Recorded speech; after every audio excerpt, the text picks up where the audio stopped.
Kenya, a land of vibrant beauty and immense potential, finds itself grappling with a persistent enemy, corruption. Like a parasitic vine, it chokes the life out of our institutions, leaving behind a trail of shattered dreams and broken promises.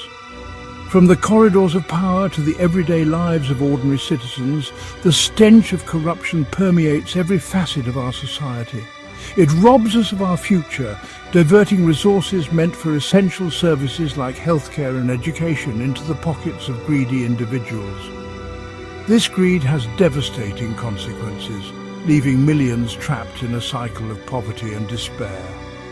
The recent scandals involving the Kenya Medical Supplies Authority, KEMSA, and the influx of toxic sugar are stark reminders of the deep-rooted nature of this problem. These are not isolated incidents, they are symptoms of a systemic disease that has plagued our nation for far too long.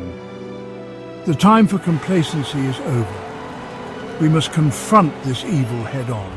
Our very survival as a nation depends on it. The fight against corruption demands unwavering courage, unwavering integrity, and an unyielding commitment to justice.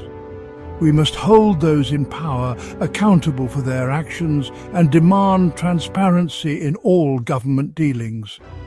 The future of Kenya hangs in the balance. The KEMSA scandal, a blatant case of misuse of public funds, shook the nation to its core. At the heart of this scandal was the misappropriation of a staggering 3.7 billion Kenyan shillings, money allocated for the procurement of mosquito nets. These nets were not just pieces of fabric. They represented a lifeline for millions of Kenyans, particularly young children, vulnerable to the deadly threat of malaria. The details of the scandal are as shocking as they are infuriating. Instead of reaching those who needed them most, the funds intended for these life-saving nets disappeared into a maze of fraudulent contracts and shady dealings. Contracts were awarded to dubious companies with no track record or capacity to deliver, while genuine suppliers were sidelined. Millions of Kenyans, especially those in malaria-prone areas, were left exposed and vulnerable. The scandal sparked outrage and disgust as it became clear that the lives of citizens, particularly innocent children, had been treated with callous disregard. The KEMSA scandal is a chilling testament to the deadly consequences of unchecked greed and a stark reminder of the human cost of corruption.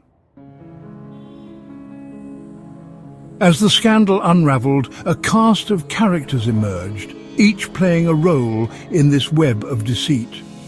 Among them were high-ranking government officials, influential business people, and shadowy intermediaries, all bound by a common thread of greed and a blatant disregard for the law.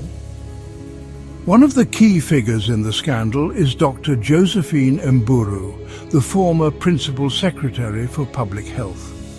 As the accounting officer at the Ministry of Health, she faced intense scrutiny for her role in the questionable procurement process. Terry Ramadani, the suspended CEO of KEMSA, also found himself in the eye of the storm.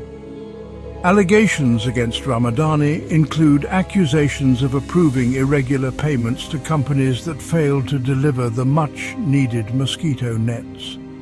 Daniel Rono, the former chairman of the KEMSA board, was also implicated in the scandal, accused of turning a blind eye to the red flags and failing to provide proper oversight. Section 4, Sweet Poison: Unraveling the Toxic Sugar Conspiracy. While the nation grappled with the KEMSA scandal, another equally disturbing scandal emerged, this time threatening the health of millions of Kenyans. Condemned sugar, deemed unfit for human consumption, found its way into the market, putting the lives of unsuspecting citizens at risk. The scandal exposed a deeply entrenched network of unscrupulous traders, corrupt officials, and negligent regulators who were willing to prioritize profit over the well-being of their fellow Kenyans. These individuals, driven by greed and a callous disregard for human life, conspired to flood the market with tons of sugar that had been declared unfit for consumption. The sugar, which had been condemned due to high levels of contaminants, posed a serious health risk to consumers. Exposure to such contaminants can lead to a range of health problems, including cancer, organ damage, and even death. The fact that this toxic substance was allowed to enter the market is a testament to the systemic failures and the culture of impunity that pervades our society. Section 5, a call for justice. Can Kenya break free?